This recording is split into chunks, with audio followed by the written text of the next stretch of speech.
Hello, I'm Todd Johnson, and this is Earlylands in Conversation. For this episode, we turn to lessons from African economic history and to the question of why 2 centuries of Western prescriptions for African economies keep producing the same disappointments.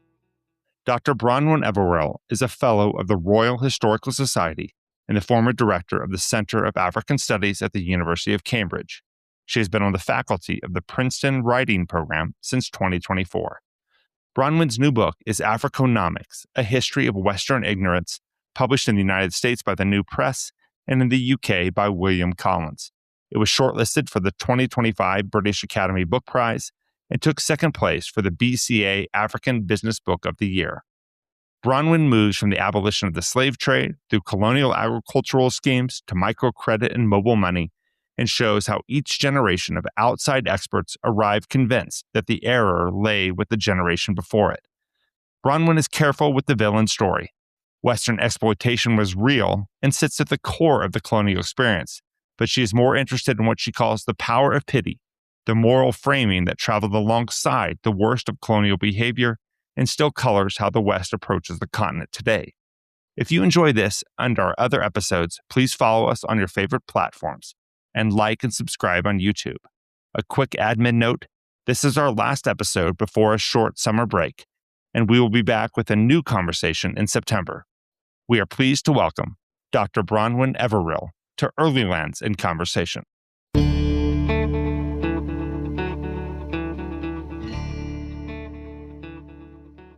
We are very lucky to have Bronwen Everill with us today to discuss her fascinating book. Bronwen, thank you very much for joining us. Thanks so much for having me on. You had a really interesting career. You've been in academia, Cambridge at their Center for African Studies, now Princeton's writing program, right? Living in Philadelphia, but just up the road. Tell us a little bit, first of all, how you got here, sort of your trajectory as an Africanist and what you're doing right now.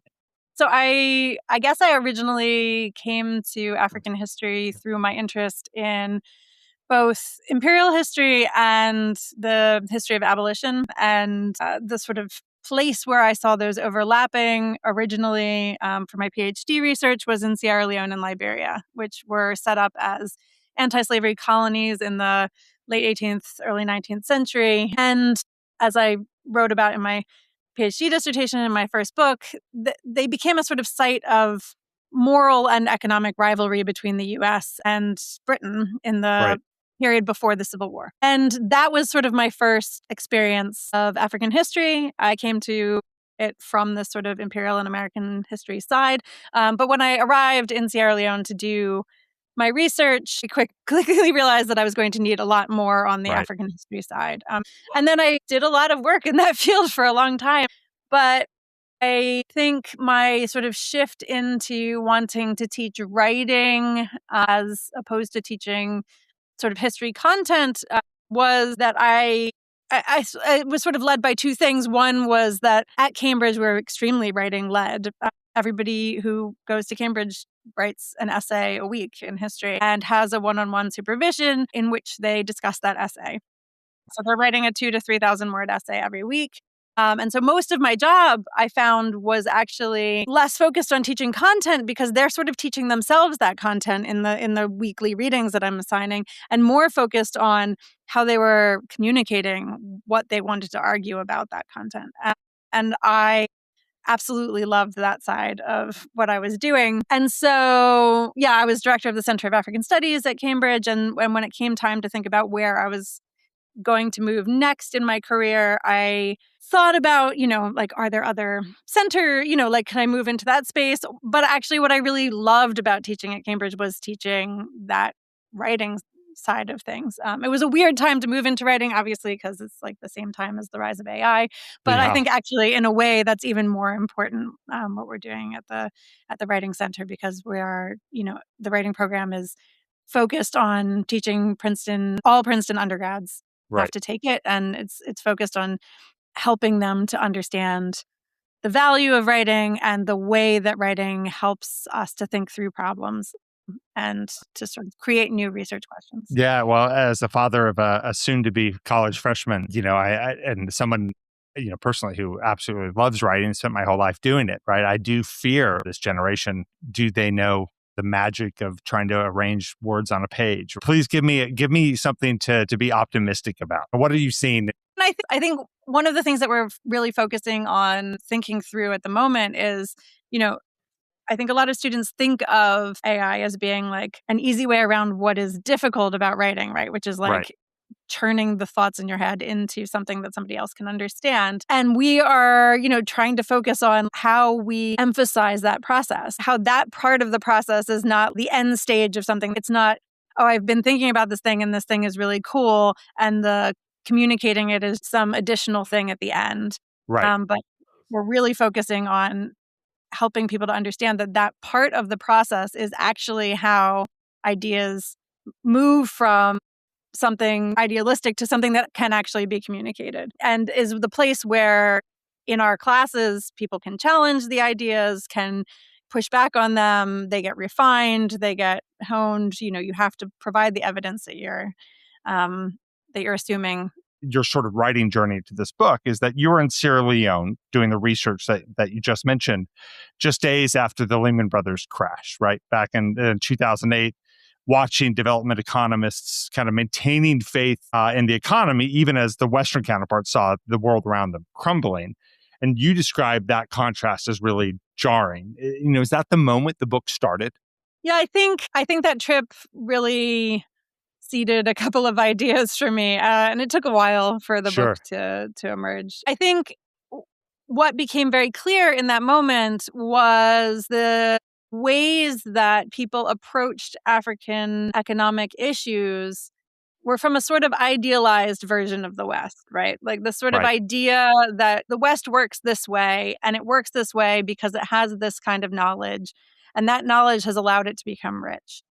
And Africa doesn't work. I mean, in this accounting, Africa doesn't work because it lacks that knowledge and, hasn't sort of achieved that If they universal. only had the textbook and paid attention in class, right?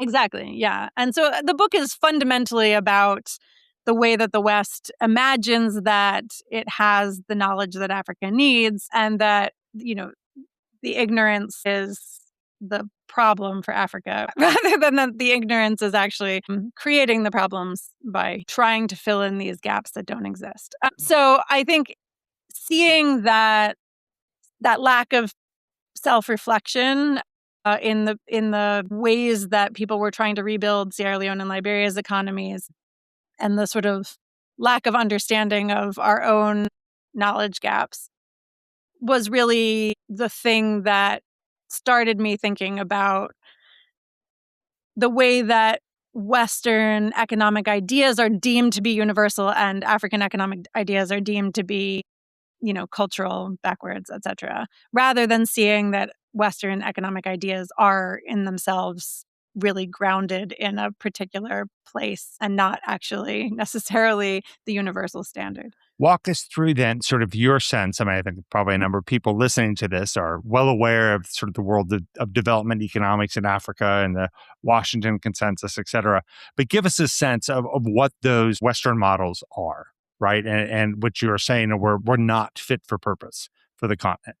Yeah. I mean, I think another thing that sort of struck me doing this research in Sierra Leone and Liberia at that time were that so many of the things that people were saying were the solutions that were going to fix Sierra Leone and Liberia had echoes in solutions that had been proposed in the early 20th century, in the early 19th century, and that these kinds of models come around again and again, right? So, trade is going to save Africa. We just need to get them trading the right things, and then they will be wealthy like we are. Nope, it's not trade. Trade is bad. What we actually need is a focus on agricultural education. Let's focus on agricultural education. If Africa can feed itself, then it will be fine.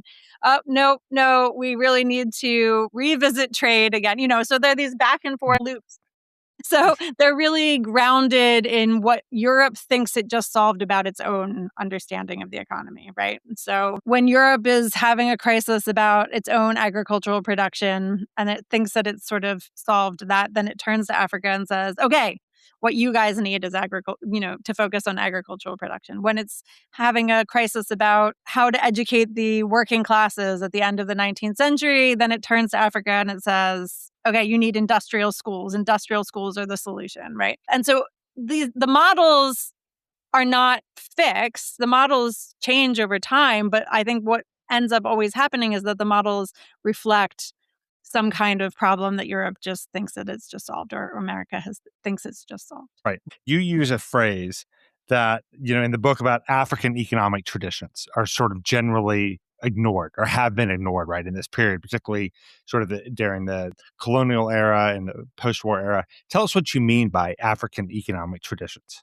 Yeah, so I think like the biggest example of that, and the one that the book kind of starts with, is the idea of wealth in people. And so Europe in the late 18th century is experiencing a population boom and has been, since the end of the Black Death and the sort of resurgence of population there.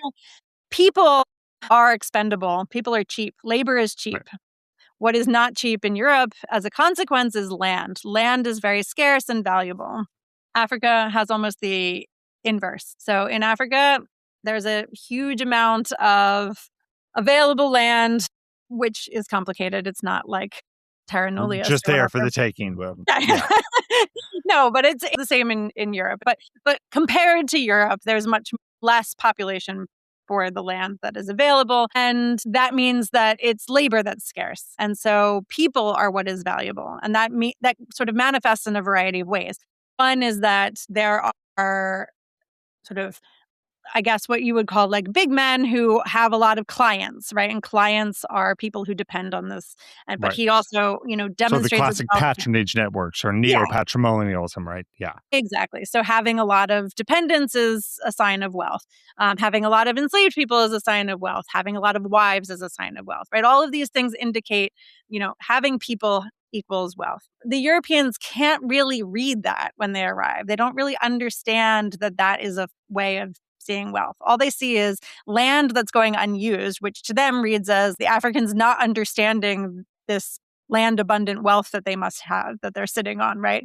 And if they're not making use of it, then like they must be dumb. And they don't understand that actually the thing that they're trading in the 17th, 18th century, enslaved people, it is a source of extreme wealth, right? And so actually trading all these people away is in some measure like depleting the wealth of a lot of these West African states. So that's the sort of misunderstandings that are happening. Just literally a fundamental apples and oranges sort of understanding of how economies work, right? Yeah, but I think the way that like the book tries to be more interesting than that, is to also then reflect back on European society, right? It's not that Europe doesn't have some form of wealth in people. If you're a European king, you do have a lot of dependents. And if you are a lord of the manor in some part of England, actually a lot of that is demonstrated through having, many servants, etc. Right? So there is still some kind of wealth in people being displayed in Europe. And in fact, the book points to now, right? Having a lot of people working under you is still a sign of power, right? So wealth in people is not exclusive to Africa. And wealth in land is not exclusive to Europe, right? Taking land in Africa still does deprive societies of wealth. So when Europeans do decide to start colonizing, this is eating into forms of wealth.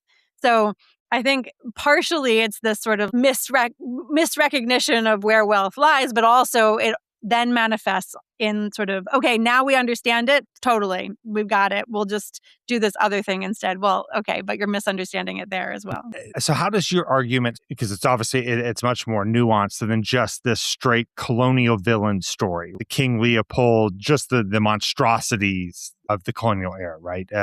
Give us a sense of the nuance that comes with your argument as opposed to just the kind of the rape and pillage argument that certainly has some merits to it as well, but... For sure. My book does not deny that any of those exploitative things happened and that they're really, at the core of the colonial experience. But I think what I'm trying to point out is that it's not just like, oh, there were bad guys who got away with doing bad things, and that was imperialism. Because I think the danger there is that it absolves people from thinking about the ways that power works outside of that villainy, right? So Sure. it's like, if I'm not doing something actively bad, if I have good intentions for being there, then I must not be doing imperialism or whatever. Whereas it can be read as, I use the term the power of pity in the book, right? Like this idea that by descending on Africa with a sort of sense of pity for its problems or whatever, that shapes the kind of relationship that can emerge, and it's sort of gives everything that the West does in Africa a sense of this sort of moral superiority, which really colors any attempt to have a normal kind of international relationship. So, I think one of the things that people really forget about the scramble for Africa, people like King Leopold. Leopold himself hosted the Brussels Convention, which set out the framework for the corollary to the Berlin Conference being not just that they're going to carve up the territory for material gain, but also that the purpose of that carving up was in some way connected to finally abolishing the slave trade once and for all. And that moral purpose was always harnessed to even the sort of most egregious forms of colonial exploitation, right? That always there was a sense of, well, even if we're, building railroads with the equivalent of enslaved labor, or we're, running these horrendous schemes for rubber in the Belgian Congo, like the ends justifies the means, right? Because we're squashing slavery as an institution. Yeah, we're helping in the long term to abolish slavery, or to build these railroads which are going to develop the economies in these places, right? That all of the sort of terrible things along the way sort of justify that goal of improving Africa. And I think that's where the real danger lies, is that if you think of that all of the actors in this period as having these horrendous sort of mustache twirling villain kind of approaches, of which there were more than a few. Yeah, of course, but I think most people there think that they're doing good things, and I think that is where it gets really slippery, and where a lot of debates happen even now about colonialism, right? People are like, oh, but we gave them education, we gave them Christianity, we gave them the railroads, as though those were the goals of colonialism. Sure. Let's fast forward to today. We can't talk about Western meddling, modern Western meddling in Africa, African economies, and not talk about critical minerals, not talk about massive land grabs, sovereign wealth funds taking huge swaths of territory for commercial agriculture. Tell us how you view this latest, quote unquote, scramble for Africa through the lens of your book. Yeah. That's a very loaded question, but I think there are a couple of things at work, right? I think one of the ways that this tends to come up is in thinking about, rivalry between the West, the US specifically, China, Russia, right? These sort of big, sort of great game competitions for these critical minerals. And that kind of zero-sum thinking of like, well, if China gets it, then we, the US, won't have it or whatever. What I think is really interesting, and which mirrors some of the thinking that happens in earlier moments in history, is this argument that often accompanies that, which is the sort of moral argument. Not necessarily like that would be bad for the US or that would be bad for Europe because China has access and isn't going to give it to us, but that it would be bad for Africa. That the US having access to this stuff is somehow good for Africa, and China having access is bad for Africa. And that, the West needs to monopolize this stuff because only it is operating with Africa's best interests at heart.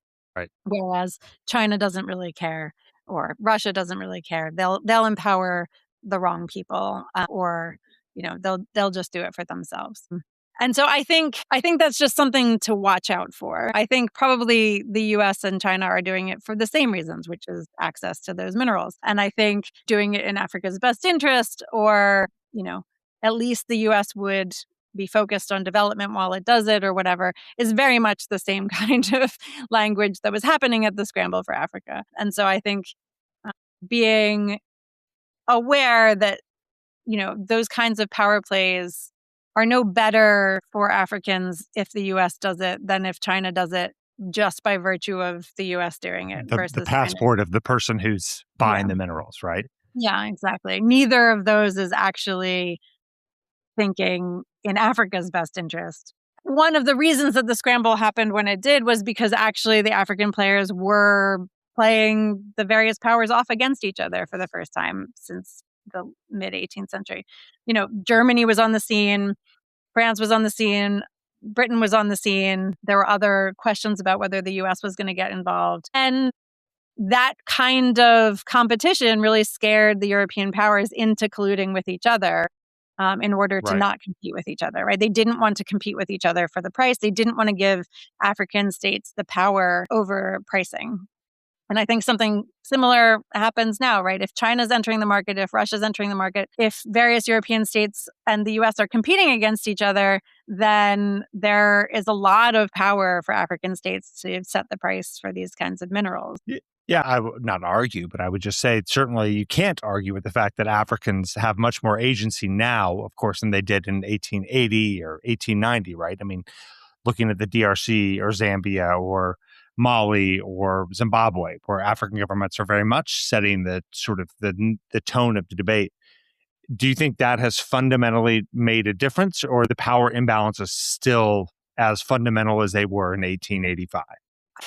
I think it makes a difference, and there's a crucial, middle bit of history, which I think helps to make that difference, which is that I think the US and Europe particularly are a great danger of misreading that power if they don't understand that the framing of, but we're better for you than China, is perceived as being neocolonialist, right? The perception of those good intentions as being just as bad as the exploitation is alive and well amongst those who do not want to be recolonized in Africa, right? And so leaders who are able to point to the US and say, they're just saying that they want to help because actually they just want our critical minerals. Right. That's just neocolonialism. That's read really clearly by people who have been very aware that they've been at the center of a lot of, great game politics over the years. Right. In terms of things that people could learn from my book, if they, read the book and understand that this is the perception, that these good intentions are perceived as a form of imperialism, then that, I think, could help people to understand why African leaders aren't as interested in U.S. promises as they might be in Russian or Chinese promises. Right. Well, speaking of sort of practitioners of good ideas, we can talk, of course, about Washington and Beijing, but what about the development finance institutions, the World Bank, of course, and others that I think come in for a lot of criticism, right? For the ones driving programs that have had checkered records of success, right? Do you see these institutions able to learn? Are things getting better when you look at the development finance institutions? I see you laughing, but tell us how to think about the bank, the World Bank, the IMF, and the multilateral or the bilateral development agencies. Yeah, I mean, I'm only laughing because, I think the problem that I'm hoping that the book helps to overcome is that, the memory is only one generation, right? And so it's sort of like, okay, we're going to right the wrongs of the previous generation. I arrive as a young, enthusiastic banker at the IMF, and I see that, I see the chaos around me or whatever. And so, what do I want to do differently? The opposite of that, right? But I think that the danger is that this has been the history of economic interventions in Africa since the end of the slave trade, is that it's always just the generation before's model that's being overturned. And so we just end up in these cycles. What I absolutely don't want the book to do is just to say, to spur the return of some kind of cultural relativism, which is like, oh, Africa's just different. We can't solve any problems there, right? That's not where the book is going. So I think that there have been a couple of recent developments, right? There's been a lot more focus on localization, right? A lot more emphasis on amongst NGOs and other institutions in thinking about actually not being quite so donor-led, like being more led by what people on the ground want. But I think what is fundamentally tricky about an institution like the IMF or the World Bank, or any of the sort of, technical or development experts coming from the global north, the west, and going to Africa, is that there isn't a sense of reciprocality, right? There's nobody who's, working on local desertification problems in the Sahel who is coming to the US as an expert in dealing with climate change, right? We still have not achieved reciprocality. We have reworked and reworked the models of trying to be nicer about our superior knowledge in approaching Africa, but we have not fully accepted that they might have something to teach us. We keep refining how to tell you what to do, right? How do we be nicer about telling you what to do? Exactly. Yeah. And I think that that's still at the heart of the problem. We do a lot of work with Zambia, and I just find it very interesting. Zambia has spent, the last several years renegotiating its debt, its massive debt, under a framework heavily shaped by Western creditors and the IMF, while simultaneously becoming one of the most contested pieces of real estate, right, in the global critical mineral supply chain. So it's both, beggar and also the beauty at the ball, right? Does that combination of sort of structural adjustment pressure on one side, but also Western capital and Western diplomats and Chinese diplomats racing in to compete, is that just a reproduction of historical patterns? Yeah. I think that there are plenty of parallels to draw with, with the scramble and that kind of thing as well. But I think the debt issue is really interesting when it comes to Africa. I think that very well-meaningly, people became very conscious of African debt, particularly in the wake of the Cold War. This was especially pressing, but, even starting in the 80s with structural readjustment and stuff. I sort of closed the book with Thomas Sankara. I think he made a really interesting point about Sankara being the 1980s leader of Burkina Faso. Yeah, right. and like not very popular in the West. Right. But now his real resurgence now, right? He's sort of the embodiment of the young rebel, right? Yeah. And led the way on reforestation and women's rights and all kinds of stuff. Great. Drove to work in an old Peugeot on his own, right? Yeah, not corrupt, very clearly unwilling to be bribed in the Cold War, et cetera. So, an interesting case for the sort of constantly moving goalposts. But he made a point in one of his speeches in the 80s, which was that debt doesn't have to be a problem, right? Like the huge amount of debt after World War II in Europe was just kind of not seen as a huge problem. The U.S. now is in enormous amounts of debt, right? Like debt on its own. Debt on its own is not. It is a problem, but the scale of what the U.S. deficit is and what its debt is huge compared to what we let African countries get away with. There's a proverb I think I use in the book. I definitely used it in another book as well. Which is, the one without debts has no wealth, right? That, again, it's that idea of people owing you owing people. All of this is a kind of way of expressing a form of wealth, right? The fact of African states being in debt, it's sort of talked about as though they're the only ones in debt, when in fact, pretty much everywhere is in debt. The problem is the way that their debt is perceived and the way that debt repayment is seen to be more important than other kinds of goals, right? And that indicative of bad governance all the way around, indicative right? Of bad governance filtering into obviously it has real impacts. It's not that having debt is purely fictional, but there's always a sense in which having debt is purely fictional, right? Because your creditors could just keep buying more debt and that keeps your interest rates low or whatever. It's the fact of perceiving that debt as being a problem that really ends up creating the problem of debt for African countries. And so another way of thinking about it is that Zambia is extremely creditworthy, right? Maybe the debt isn't a problem. Maybe it's just, a function of its development process or whatever. And so, yeah, I think thinking about it as a trap, it very well may be a trap in the African case because of the way that we think about debt in the African case. But I don't think that debt and desirable minerals has to be a trap. I think that if we, expand our realm of comparability, there are other historical cases where actually we've been much more lenient about debt. It's a matter of perspective, right? So you've been working as, in economic history your entire professional life. But what did you find when you were researching the book? What surprised you when you finished the book and thought, aha? I think the most surprising chapter that I was working on was the chapter about mobile money and the, rise of microcredit. I had mostly been thinking about that chapter. Most of the book's chapters have sort of parallels in the 19th and then the 20th, 21st century. I'd been mostly thinking about that chapter as the parallel that went along with a chapter about Richard Burton's sort of gold schemes in the late 1880s and 1890s. And this is not the Richard Burton, of course, for listeners of the Elizabeth Taylor fame, but the equally chaotic life, but the Richard Burton of 19th century African exploration fame.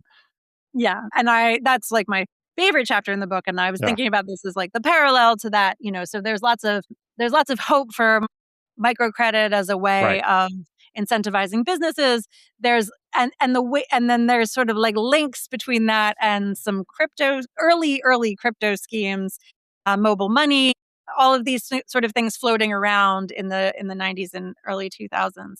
But what that chapter actually ends up sort of shifting into through the mobile money and the idea of credit is actually back to this idea of wealth and people. And I had just never thought about migration as a form of wealth and people before. But as I was doing the research for that chapter and meeting with people who are working on the European migrant crisis and these kinds of issues of people crossing the Mediterranean and like the desperation of people trying to get to Europe from West Africa and the sort of routes through Libya and stuff, was actually that the way that people were characterizing those migrants as investments, that people going to Europe were providing these streams of income in return for, like community or family investment in their education or in their migration or in their business efforts along the way. And that really sort of shifted the way that I was thinking about the migration crisis and thinking about the big debate about whether you're an economic migrant or a true refugee or asylum seeker or whatever. And I think actually, that dichotomy is obviously flawed, but the ways that the wealth and people idea were sort of underlining these relationships and these kinds of investments was really eye-opening to me. Like this idea that actually these big extended networks are actually doing way more for Africa than all of the, foreign direct investment or whatever that is going into the continent. I mean, you just look at the sort of mind-blowing statistics about remittances and such from Europe to Africa and such, and you do realize, the migration patterns are just a huge underlying, fabric, the African economies. Exactly. And so people talk about Africa's resurgence since the end of the post-Cold War civil wars in the 2000s. And actually, here's this giant piece of evidence staring us in the faces, which is like the diaspora is doing a huge amount of that lift. Exactly. Well, we are almost at the end here, and this is a question that demands probably more than the time we have. But, for those who aren't development economists, but more the business side, right? Industrial businesses, mining houses, et cetera. How can they think about the role that they can play? You pointed out a lot of, errors, fallacies of thinking and such, but how can business, when they're operating on the continent, how can they keep in mind your takeaways and potentially, play a role in more of a multi-sided relationship? Yeah. I was at a book talk and a person came up to me at the end and said that she was working for a company that was helping to sort of set up a relationship with people in like workers who could work remotely in Africa, in Kenya specifically. And that the people that she was working for were constantly trying to frame this as some kind of charitable deed. They wanted to put it on their website as sort of like something that they could, champion about their company as like helping people in Africa, or, that there were questions about whether they could have it as a tax write-off because it was, charitable in some way or another. And that what she felt like her job was sort of trying to communicate to them that like, no, it's just these people have skills and you need these skills. And therefore you need to work with them as though you are negotiating with anybody who has the skills that you need, rather than approaching the relationship as though you are doing them a favor by hiring them, right? Or you are doing them a favor by doing business with them.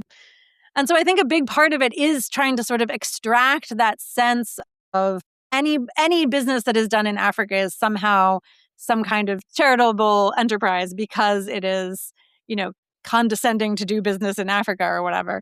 There are plenty of people with great skills. There's plenty of resources. There's all kinds of things that people need from Africa. Recognize that you need something from them. It's not necessarily the other way around, right? But then I think anybody who's ever done business or seen Nigerians in action will recognize that if you want to talk about the most savvy traders, and they do not need handouts.